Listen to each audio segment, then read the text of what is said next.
Thinkocrats Country Comps is a smart card game for kids and their families who love to learn and have fun at the same time. The goal of this game is to learn the strengths and features of 52 nations across the globe by comparing their facts. So, how do you play Thinkocrats Country Comps? Easy! Let's first take a look at how two players play this game. After shuffling, the deck is evenly divided among two players. Each player should hold his or her hand in a way that only the top card is viewed.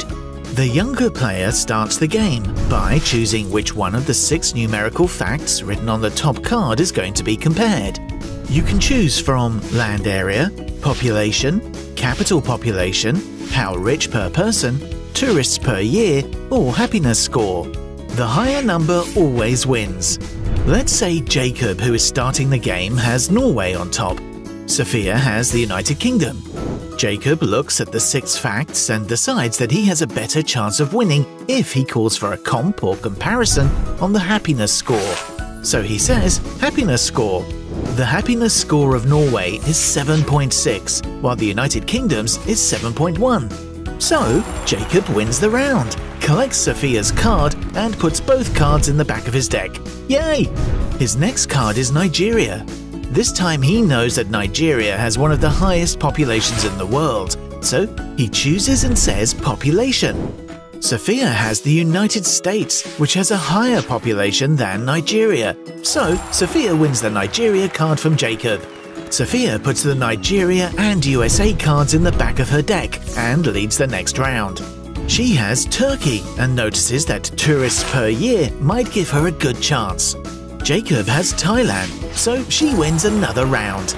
On the next round, Sophia has Peru and comps for capital population.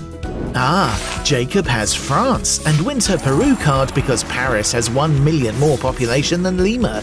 The next round is interesting. Jacob, who's in the lead, has Germany and says population. Sophia has Iran. They realize that no one has a higher number because both Iran and Germany have populations of about 84 million people. So they put their cards in the middle. Jacob, who is still leading the turn, has Australia. He says land area. Sophia has China, which is even bigger than Australia. So Sophia not only wins Australia, but she wins the Germany and Iran cards that are in the middle. The game continues until one of the players collects all the cards and the other one is left with none. Another way to end the game is to set a timer and agree that after, let's say, 20 or 30 minutes, whoever has the more cards wins. So, now let's see how 3 or 4 players can play country comps.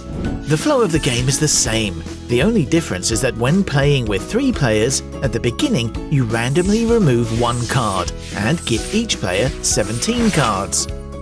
With 4 players, each player gets 13 cards. Apart from that, the game is similar to the 2-player version. The youngest player starts the game, and the winner for each round takes the lead and chooses which fact to comp.